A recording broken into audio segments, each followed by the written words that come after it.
Dear Melissa, at my current product company, we often get told that the process before the development phase, like discovery and design, should take much less time than the actual development, which means that all the time we spend coming up with ideas about projects that will reach the OKRs, solutions to the problems we face, then meeting with stakeholders to gather information, creating wireframes, designs, writing business requirements, should be less than the time the dev team spends on the project. In your opinion, is this correct? Is this general practice? Should we spend much less time creating and designing the solutions? Here I am, not talking about small projects, but bigger ones. Oh, to me, this is such a big misconception. And what it really comes down to, though, is the uncertainty around the projects. A lot of people think that time around these things is one size fit all. But if you have a lot of uncertainty around big projects on whether or not they're going to reach the OKRs, usually you want to spend a lot more time upfront proving that they will reach the OKRs than you do diving into the building.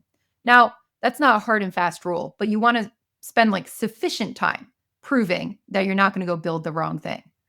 A lot of people think that the coding part is the hardest part, and that's not necessarily true. Usually, it's about, are we actually designing this well? Is this the right thing to build? Let me align everybody around it. Let me design it right. Let me test it with the customers. All of those pieces are important in and of itself. Coding is certainly an important part of it. Figuring out how to do it technically is certainly an important part of it, but it's not the only part of it. So, this is a big pitfall that a lot of companies fall into. When Scrum was all the rage, and I know it still is in many, many places, I saw a lot of people try to solve this problem by introducing a sprint zero at the beginning of every quarter. And they expected everybody to slam in all of the discovery, all of the design, everything into that sprint zero. And it never worked.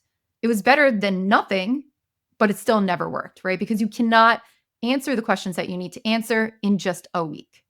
So, what I suggest is that when you start a project, you have to start to evaluate what level of uncertainty there is there and what type of risk there is for failure. Now, if this is a project that might end up solving a huge problem and a huge opportunity for the business, you want to invest commensurate time in the upfront stages of discovery and design, right? It's important.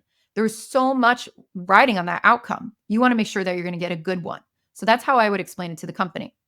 What are we willing to invest to make sure this is the right thing? If this is something that we believe will bring us in $100 million in the next 3 years, how much money are you willing to invest to find out if that's true or not? It's not just in coding, right? It's also in the research that we do up front. Otherwise, you could be spending sometimes tens of millions of dollars building the wrong thing. You don't want to do that. And that's the argument that you have to go into with this type of logic.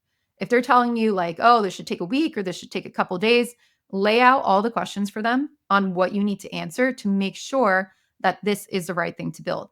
Go back and explain it into those concepts, explain it in risk, and then try to show them that we're not just sitting here twiddling our thumbs, right? It's about really trying to figure out, should we be building this? Because there's also an opportunity cost associated with building the wrong thing.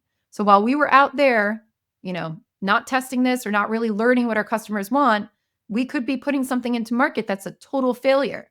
And if we do that, we lose our brand reputation, right? We lose our customers. They will churn. They won't give us another chance. Like, what is at risk? That's how you get the buy-in to actually do the discovery work. Start talking about it in terms of risk and talk about it in terms of what they're willing to invest to make sure that this thing is actually going to work.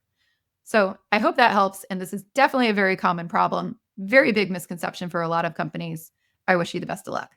And again, if you have any questions for me, go to dearmelissa.com and let me know what they are.